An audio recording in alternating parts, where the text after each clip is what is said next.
हम लोग बात करने जा रहे हैं कि जिस तरह से जंतर मंतर पर प्रोटेस्ट हुआ था और उसमें पैलेट गन चलाया गया था, उस मुद्दे को जिस तरह से पानी डाल रही थी बीजेपी और ठंडा करने में लगी हुई थी, और इसको ठंडा करने के लिए, पैलेट गन को ठंडा करने के लिए हमारे प्रधानमंत्री लाल किले से एक शब्द बोले थे, मानसिक नक्सल, जिस पर अभी मुद्दा गर्म हो गया था। और लगातार 5 से 10 दिन से लगातार ये मुद्दा चल रहा था कि इस तरह के बयान हमारे प्रधानमंत्री कैसे दे सकते हैं। लेकिन इसके पीछे का राज था कि बस जो 20 तारीख को प्रोटेस्ट हुआ था और जो जेनजी का आवाज़ उठ रहा था, उसको कहीं न कहीं डाइवर्ट करने का एक सोच थी।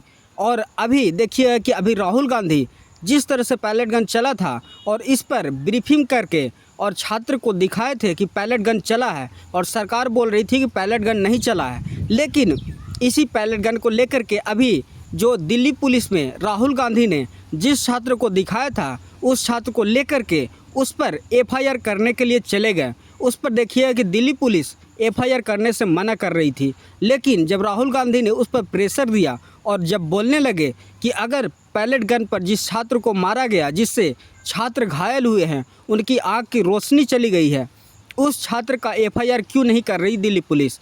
उस बात को लेकर के जब दिल्ली पुलिस एफआईआर नहीं कर रही थी, तो राहुल गांधी ने धरना करने के लिए शुरू कर दिया। इसके वजह से देखिए कि सत्ता में भी हलचल चलने लगा, और पूरा जेनजी जो इस मुद्दे को लेकर के आगे बढ़ना चाहती है, और हर जेनजी इस सवाल को पूछ रही है और अमित शाह से ये जवाब लेना चाहती है कि क्या पैलेट गन चला था, और पैलेट गन चला था तो अमित शाह क्यों नहीं बता रहे हैं और इस पर अपना ओपिनियन क्यों नहीं दे रहे हैं। और जिस तरह से बीजेपी सरकार इस पैलेट गन को लेकर के इनकार कर रही है कि कोई भी पैलेट गन नहीं चला है, लेकिन उसको प्रूफ को लेकर के, उसके साक्ष्य को लेकर के दिल्ली पुलिस से एफआईआर करने राहुल गांधी गए, तो दिल्ली पुलिस उस पर एफआईआर नहीं कर रही थी। लेकिन जिस तरह से माहौल गर्मा और छात्र पहुंचने लगे, जब राहुल गांधी धरना पर बैठने लगे और शुरू कर दिया धरना को, उसके बाद जिस तरह से छात्र जुमने लगे और अलग अलग तरह से विपक्ष के जितने भी नेता हैं वहां पहुंचने लगे। इसके बाद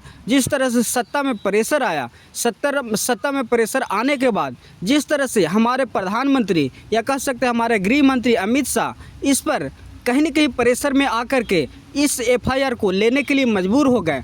और अब देखने वाली बात है कि इस एफआईआर के आगे देखने वाली बात है कि जो अमित शाह इस पर जवाब देने से पीछे हट रही थी, और बीजेपी पूरी बीजेपी इस पैलेट गन को इनकार कर रही थी कि कोई भी पैलेट गन नहीं चला है। लेकिन अब एफआईआर हो गया है, तो एफआईआर का अब जांच होगा। तो क्या अमित शाह जो ओपिनियन नहीं दे रहे थे, क्या ओपिनियन देंगे? और अगर नहीं देते हैं, जब इसका जांच होगा तो कौन पैलेट गन चलाया, कौन इसका आदेश दिया था, इसका पूरा चिट्ठा सामने आने वाला है। तो क्या जिस तरह से अमित शाह 20 तारीख के बाद 20 जुलाई से 15 अगस्त के बीच जिस तरह से इस मुद्दे को ठंडा करने में लगे हुए थे, और 15 अगस्त के बाद हमारे प्रधानमंत्री के द्वारा जिस तरह से एक मुद्दे को उठाया गया, मानसिक नक्सल, उसके बाद देखिएगा कि अब जो मुद्दा है उसको अब फिर से गर्म हो गया है, और छात्रों का जो आंदोलन था उसको फिर से आगे बढ़ाने के लिए राहुल गांधी आ चुके हैं। तो क्या अब अमित शाह इसका जवाब देने के लिए मजबूर हो जाएंगे?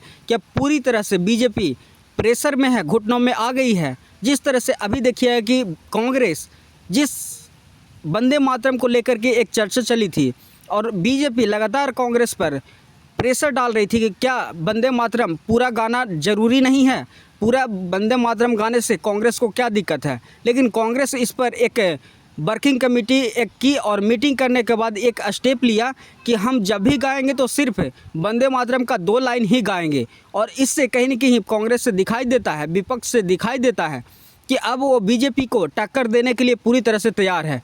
तो क्या अब जो पैलेट गन को लेकर के फिर से मुद्दा आगे बढ़ा है, तो क्या अमित शाह या अमित शाह के पुलिस फिर से घेरे में आ गए हैं? क्योंकि जब जांच होगी तो पूरा चिट्ठा सामने आने वाला है, और जब चिट्ठा सामने आएगा तो इसका जिम्मेवारी कौन लेगा? क्या दिल्ली पुलिस जिम्मेवार लेने के लिए तैयार है कि खुद वो स्टेप ली है? अगर दिल्ली पुलिस खुद स्टेप लेती है कि हाँ हम खुद अपने निर्णय को लेकर के इस पैलेट गन को चलाया गया, तो अमित शाह फिर से फंसने वाले हैं। और जिस तरह से उनके इस्तीफे की मांग लगातार 20 तारीख से चल रही है, 20 जुलाई से उनके इस्तीफे को मांग को लेकर के जेनजी सड़कों पर उतर रहे हैं और विपक्ष लगातार पीछे पड़ा हुआ है। तो क्या अब अमित शाह फिर से घेरे में फंस गए हैं और फिर से अमित शाह का इस्तीफे की मांग बढ़ेगी और अगर अमित शाह का इस्तीफे होगी तो उसके बाद बीजेपी का क्या होगा, हमारे प्रधानमंत्री जो इतने मजबूत कहलाते हैं उनका क्या होगा।